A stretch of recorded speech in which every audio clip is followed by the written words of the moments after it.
crowd chanted her name like thunder in the bones. Irisha, Irisha, Irisha. Above the roaring masses of Vardun Arena, the air shimmered under a crimson sky split by twin suns. Towering spires of black stone ringed the arena like silent judges. Suspended above them on a levitating obsidian platform stood a vision out of myth, Empress HFY of the Caliph Dominion. She was divine in every sense of the word. Skin like midnight orchid, smooth and radiant. Eyes of liquid silver, slow burning like dying stars. Her armor layered with crystal and living metal pulsed faintly with the energy of captured suns. Every gesture she made left shimmering trails in the air. She didn't walk, she floated. And when she spoke, her voice wove itself into the wind like a song written by galaxies. But today, she came not to inspire but to destroy. Bound in the center of the arena, kneeling in bloodied sand, was a human male, bare-chested, bruised chains, wrapped around his arms like rusted thorns. He did not look up. He didn't beg. He just breathed slow, steady, unafraid. "Bring him forward," Erixa commanded. Two elite guards dragged the man to the execution circle. The crowd screamed in ecstasy. This, she declared, her voice amplified across 100 systems via the Dominion's holonets, is what happens to invaders. This is what happens when Earth forgets its place. She floated down until her heels barely brushed the sand. "You killed 5 of my guards. You trespassed in Caliph space, and now I grant you a public death." She stood over him, looked down, and slapped him. It echoed like thunder in the silence that followed. Blood sprayed from his lip. His head snapped to the side. The chains rattled violently, but he didn't fall. He turned back and smiled. Not the smile of a broken man, not madness, not defiance. A promise. "You just made yourself a memory," he whispered. "And humans never forget." The smile, the blood, the defiant stare broadcasted live to 13 star systems. And far, far away across countless worlds, trillions of beings felt something they hadn't felt toward Earth in 1,000 years. Dread. She blinked.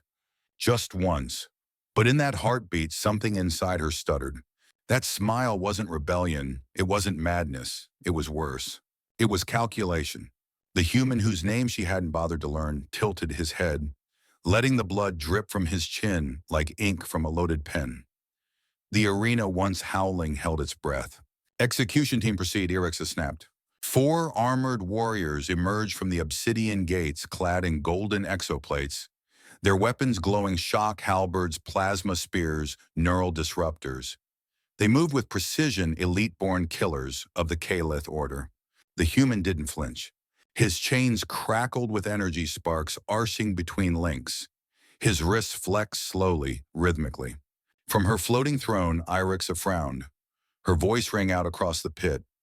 "Do you not fear death?" The man's voice, when it came, was barely above a whisper. "You should have killed me with that slap." And then the first guard charged. A blur of golden speed, halberd raised. The human shifted, not much. Just a breath, a whisper of motion. Crack. The chain snapped free like a serpent, uncoiling, whipped around the halberd, yanked it aside. Momentum turned into chaos. The guard stumbled right into a rising knee.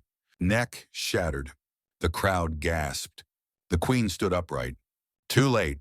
Second elite lunged, stabbed, missed. The human twisted, using the dying body of the first guard as a shield. The plasma blade carved through gold and bone. The human spun with the impact chain still attached and brought it around like a hammer. 2 down. Not a soldier, not a rebel. Just a man who refused to die. The third activated a personal shield. Too slow. The human ducked low, drove his shoulder into the shield's core. Sparks flared. Shield shorted. A brutal elbow strike cracked the warrior's helmet like glass. 3 down. The fourth turned to flee. Mistake. The chain wrapped around his ankle, yanked hard, dragged him down. The human leapt elbow first. A scream. Silence. The arena erupted, but it wasn't cheering. It was disbelief. Across 13 systems, holoscreens flickered with new headlines. Human prisoner kills 4 elite guards while shackled. Is Earth more dangerous than we thought? Erixa rose higher into the sky, not to escape, but to distance herself from what she had unleashed. Down in the sand, the man stood, barefoot, blood-streaked, surrounded by bodies. He looked up at her and smiled again. But this time it wasn't just a promise. It was the start of a legend. Irixa floated higher, hands clenched at her sides. Her voice, once like velvet thunder, now cracked at the edge.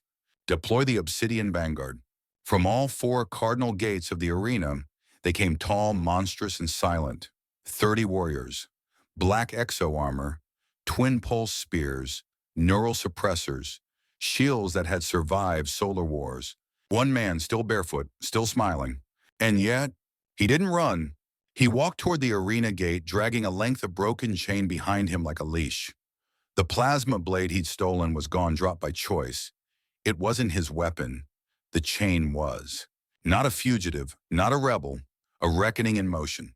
The vanguard formed a phalanx wall, braced for charge. He stopped 5 meters away. The crowd waited. So did the galaxy. What does a human do when outnumbered, surrounded, and wounded? He adapts. The man reached into the sand and pulled free a shock spear from one of the corpses. Not because he needed it, because they needed to see he didn't care what he used. He didn't parry. He broke. He didn't dodge. He redirected. He didn't retreat. He advanced. The first 5 warriors lunged. Mistake. He spun, ducked, twisted between legs, cracked 2 skulls with a single chained arm, flipped the spear mid-motion, jammed it into the soft groove beneath a helmet spray. Another fell. A pulse cannon fired. He caught the edge, spun with it, let the energy carry him into another guard's ribs. Snap, drop, silence. What is happening? One commentator gasped across the interstellar broadcast. What was supposed to be an execution had become an ascension. The chains sang as he moved. Each link a beat in a war drum rhythm that echoed in the bones of every Caliph watching. 10 down, 12, 17. The rest began to falter, shields up, but backs now turning. The broadcast feeds across the Dominion tried to censor. Too late. It was already viral. Who is he? Where did he come from? What if he's not the only one?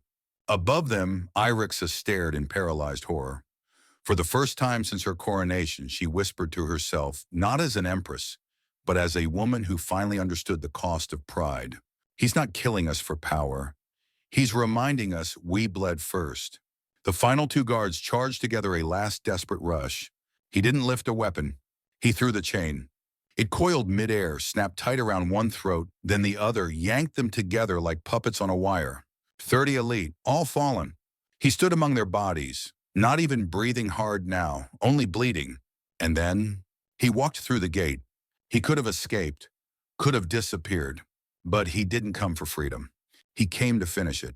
He stepped over the final corpse and into the corridor of light and luxury. Polished black stone floors reflected the crimson flicker of warning lights. Towering alien murals stretched along the walls, scenes of Caliph conquest, etched in gold and starlight. Now cracked, now bleeding, his bare feet left prints on the obsidian. Each step echoed like a drumbeat of judgment. One man, no army, and yet the Dominion trembled. The Queen's private guards were already dead. Not by his hand, by fear. Most had dropped their weapons and fled. The others waited in silence behind locked doors, listening to a story being written in screams and static. But the throne room, still open, still lit, and still holding the woman who started it all. HFY, Empress of the Caliph, stood alone on the high platform, silver hair, disheveled robe, half-torn lips trembling. But her eyes, and still silver, still cold, until she saw him. Blood-soaked, breathing, unstoppable. He entered without speaking. The doors stayed open behind him on purpose, so the world could watch. Broadcast drones hovered in silence. No commentary now, just raw feed, raw fear. You, she said, voice brittle. You can't. I already did. He stepped closer. Please, she whispered. This wasn't supposed to happen. She had called it justice. She had called it order. But now she was face to face with the cost of her illusion. He reached the base of the throne and stared up at her, then slowly removed the chain from his arm. Blood flaked from it like dying embers. You made a show, he said. I'm just giving the galaxy the encore. Irixa tried to summon the throne's defense protocols. Nothing responded. He had disabled the palace node hours ago. with her own weapons, her own tech. The spear on his back hers, the chain in his hand hers, every wound on his body theirs. And now, every breath left in hers belonged to him. He didn't raise a weapon. He raised a memory. Her hand slapping him, the roar of the crowd, the moment the universe decided humans were animals again. You crowned yourself with cruelty, he said, voice low, but carried through the halls. So now I make you a monument to it. He reached behind the throne, dragged out two broken beams salvaged from the arena, twisted them, crossed them, anchored them into the marble. This is where you humiliated me, he said. So this is where they'll remember you. She screamed as he bound her hands in silk torn from her own robes. She begged as he tied her to the cruciform. She sobbed when he raised it with his bare bloodied hands. And then she whispered, please, not like this. He paused just long enough for every system in the Dominion to see the silence in his eyes. And then he said the words that would echo across history. You slapped a human. Now the stars will slap back. He turned and walked away. Didn't look back. Didn't take her crown. Didn't sit on her throne. Because humans don't need power to end an empire. She didn't scream when the camera stayed on her. She didn't cry when the cruciform tilted upright in the light of twin suns.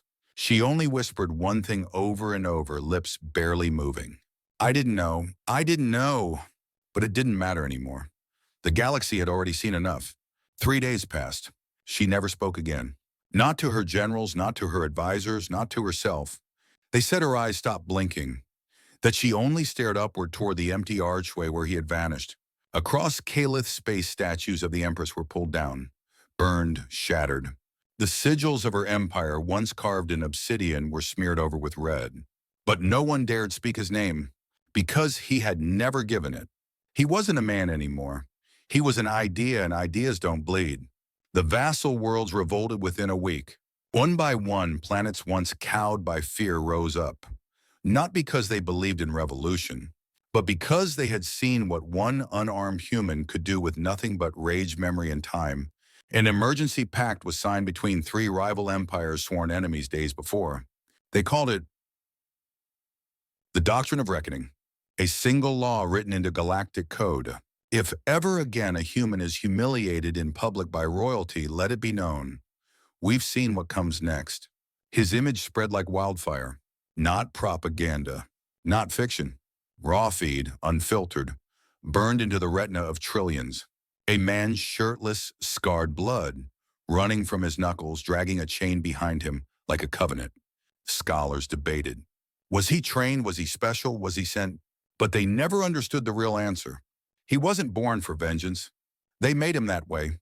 They tried to trace him, but he never stayed. He didn't lead armies. He didn't build factions. He simply appeared always at the edge of someone's coronation, someone's parade of power, someone's cruel display.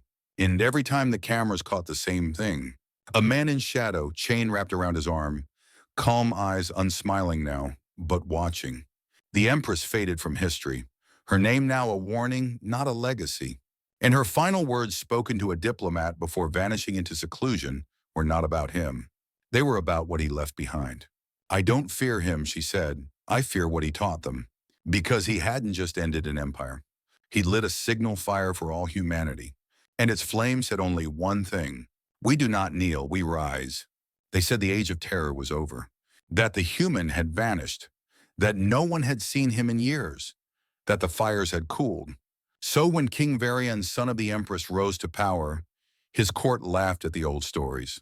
One man broke in empire fairy tales. We have fleets, legions, firepower. And so they rebuilt the throne, raised it higher than before, gleaming, gold-veined, lined with obsidian from the same arena where his mother was undone. We begin a new chapter, King Varian declared, arms outstretched. And let this be the age where Calith pride returns. The people cheered, but not all of them. In the back of the square behind a column of robed dignitaries, a woman, young, diplomatic, half-Terran by blood, felt her stomach twist, because she saw what others didn't. A shape, still, silent, standing in the shadow of a burning censer, chain, scar, eyes. He was there, No one noticed until the king descended the steps of his throne, and in a gesture meant to display dominance, slapped a bound human prisoner across the face for insubordination. The crowd laughed. For 1 second. Then every display screen, every drone feed, every satellite blinked to static. And one image cut through a man in the shadow, wrapped in chain, watching. The dignitaries fell silent. The crowd began to murmur. King Varian paused halfway through his second speech. Resume the feed, he barked. But it was too late. Because on every monitor the static cleared and showed his eyes. Calm, focused, closer now. Someone whispered, "He's here." Someone else dropped a weapon. The half-Terran diplomat turned pale. "You fool," she breathed. "You slapped another one." Across the galaxy, millions stared in silence. It was happening again. But this time, they all knew how the story would end. It began with a blink. One guard near the stage turned to his companion and said, "Was that?" He didn't finish the sentence, because he was already moving. The man with the chain, no longer just a legend, stepped through the velvet-lined corridor. With bare feet, each footfall measured like a drum beat before an execution. But this time the chain was different. It wasn't just metal. It glowed, faint, alive, forged from the melted insignia of the last empire that tried to break him. Guards rushed forward. The new king shouted orders, voice cracking, "Seize him now." But they moved like soldiers. And he moved like consequence. The first two came in low, synchronized formation. He twisted one, snap, crack, silence. The chain didn't just bind. It shattered. The hall fell into chaos. A decorative pillar split. Sparks rained from the ceiling. He advanced without breaking pace. King Varian backed up the throne steps. "You're a myth," he spat. "You're a warning," the man answered, calm as dusk. And then he wasn't alone.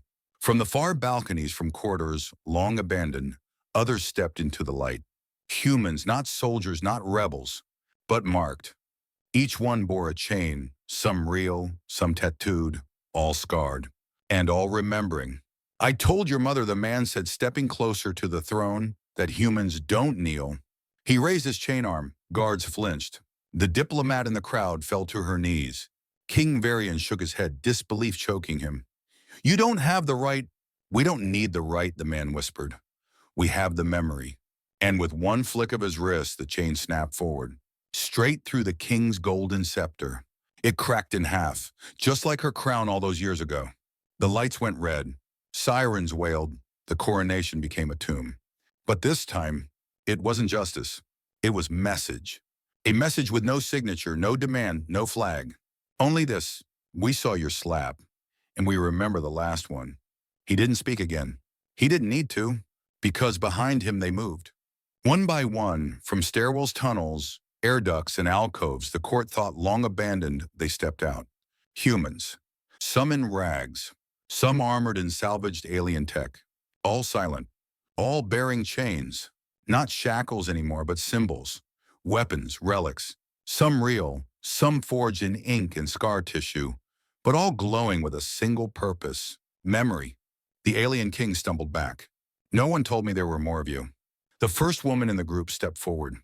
Hair silvered by radiation scars, eyes missing replaced with repurposed Calith implants. She said nothing, only raised her chained arm, and from her wrist hung a crest. "His mother's," the diplomat screamed. The crowd began to panic. The guards wavered. Because they weren't fighting rebels. They weren't fighting soldiers. They were facing a generation that had survived silence and turned it into structure. "We were the forgotten," said another, a broad-shouldered man with one arm. "We were the prisoners you never counted." "We were the miners," whispered a girl no older than 20, chain glowing white. "The ones buried under your cities." "We were the ones your mother slapped," the old woman said. "Not in public, not on camera, but in shadow where no one saw, and we remembered." The king reached for his pulse scepter again. The first human had already crushed it. He tried to speak, but no sound came. Because the chain bearers had begun to chant, low, rhythmic, like drums echoing from the ruins of every world Calith had bled. Not forgotten, not forgiven. The room pulsed with the chant. Then the man stepped forward again, the one with no name, the one who started it all. He looked at the king, not in hate, in certainty. You didn't inherit a throne. You inherited a curse. The king, cornered now, fell to his knees. No more, he whispered. I surrender. But the chain bearers didn't stop. They didn't raise weapons. They raised their arms, their scars, their proof. And the galaxy, watching again, understood. This wasn't revenge. This was remembrance with teeth. Long before the slap, long before the arena, long before he became a symbol, he had a name. And he whispered it only once in the dark to her. Iliar. She had smiled at it because she thought it meant hope. And maybe it did. Back then, she wasn't a soldier.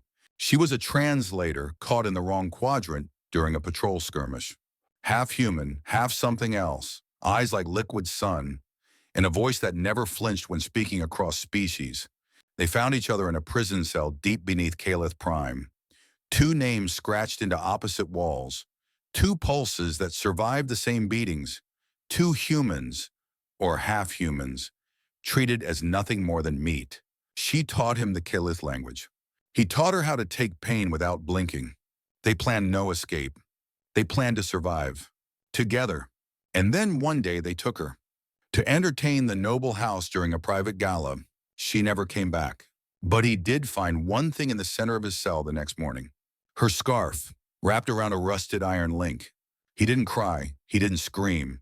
He took it and bound it to his wrist. Not to remember her, to carry her forward. The chain wasn't his. It was hers. The symbol of a girl who died because she was polite, because she spoke gently to her jailers, because she never raised her voice. And they broke her anyway. So when the queen slapped him years later, she didn't just strike Iliar. She struck her. He had tried peace. He had tried silence. But silence didn't save her.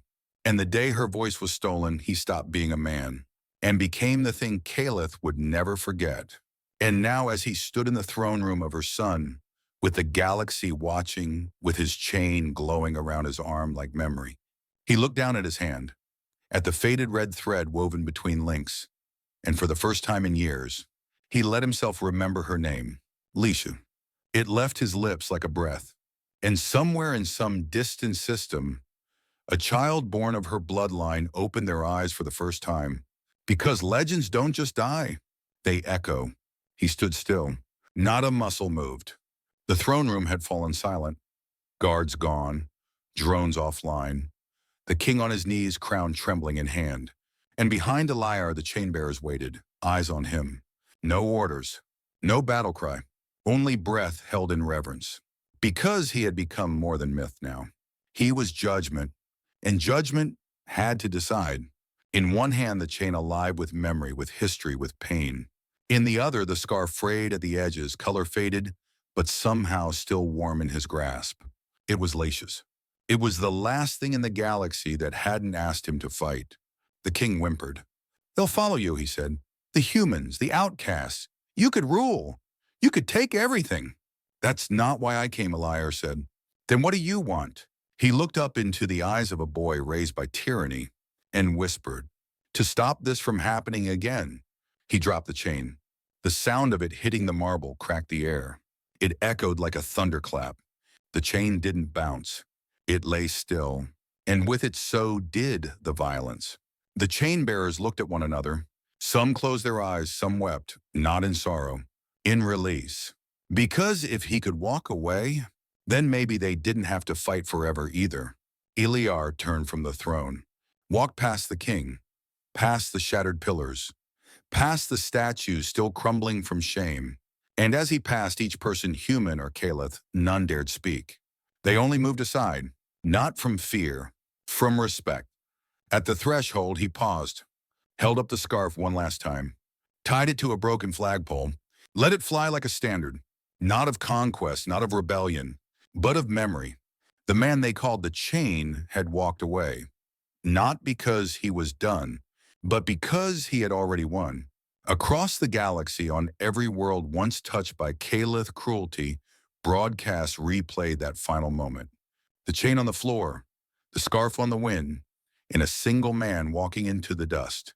And in that silence, a new kind of story began. Miss Illyra, Iraku won. The classroom stilled. Dozens of young faces, some human, some Caliph, others, from species long freed, turned toward the boy with his hand in the air.